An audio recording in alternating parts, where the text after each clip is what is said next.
In a dimly lit room where the only illumination came from two glowing digital counters on their wrists, Michael and Elise sat at their old oak dining table, its surface echoing memories of a decade. Married for 10 years, they'd built dreams and memories, but tonight's dinner was shadowed by the reality of their world, a world that quantified life in hours, minutes, and seconds.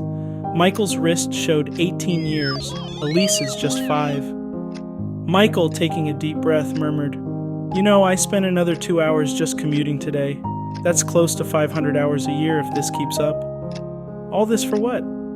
A slightly bigger house, a few more gadgets? Elise looked down at her wrist, her voice laced with sadness. "Remember that vacation last summer? We chose the luxury resort thinking we deserved the splurge. That cost me 3 weeks off my counter. Almost a month for a fleeting week of luxury." "And what about the shopping?" Michael chimed in. "All those days spent looking for things we don't need. Every new item, every designer piece, a few days or weeks off our counters. We're paying not in money, but in moments of our lives." Elise hesitated. "And the hours, no, years, in jobs we didn't love. Trying to climb ladders that led nowhere. Dealing with workplace politics, hoping for recognition, for promotions that came at too high a price." Suddenly the door swung open. Their children, Emma, 7, with her sparkling eyes, and Noah, 5, with his mischievous grin, bounded in, their own counters glowing faintly. "Mom, Dad, look, we built a castle," Emma exclaimed, holding up a crudely made structure of blocks. Noah giggled, "And I'm the king." Both parents smiled, the weight of their conversation momentarily lifted. Michael lifted Noah onto his lap. "That's an amazing castle, King Noah. And who's the queen, Emma?" She giggled. "No one. I'm the dragon guarding the treasure." Elise chuckled, pulling her into a hug. "Well, dragon, after dinner, will you tell us a story about your adventures?" "Promise," Emma said, giving her mom a tight squeeze. "Come on, Noah, let's finish our game." And as swiftly as they entered, they were gone, leaving a trail of giggles. The room suddenly felt heavier, the silence more profound. Michael looked at Elise, his eyes glistening. They're so young, so full of life, yet they too have counters. What if they run out before us? How do we prepare them, prepare ourselves for such a world? Elise's voice trembled. Every hug, every kiss, every bedtime story. Knowing that each might be our last, it's an agony beyond words. A somber moment passed between them, Michael finally speaking. Their laughter, their innocence, it puts everything into perspective. Our concerns about wasted hours, misplaced priorities, all of it pales in comparison to the thought of missing out on their milestones.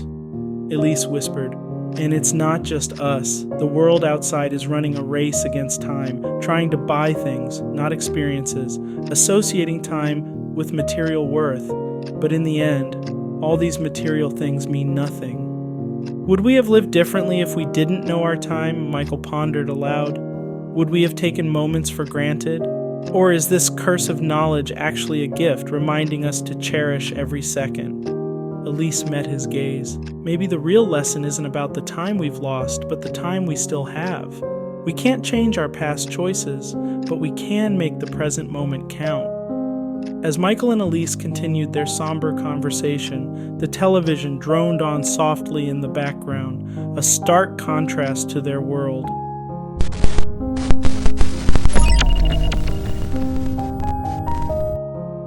Glossy images of people paraded across the screen, flaunting their mansions, gleaming cars, and lavish vacations. They bragged about the days, even weeks, they'd willingly spent on these luxuries. Their voices, though muted, carried a hollow bravado. The superficial glamour couldn't mask the emptiness in their eyes. The couple exchanged a glance, realizing the facade these individuals maintained. Their ostentatious displays of wealth belied the tragic reality, the relentless ticking of their own timers, silently marking the cost of their charade. With the muted sounds of their children's play echoing from the other room, the two held on to each other, realizing that in a world that commodified time, the real wealth wasn't in adding days to life, but in adding life to days. If this narrative resonated with you, do support us. Hit that like button, drop a comment with your thoughts and subscribe.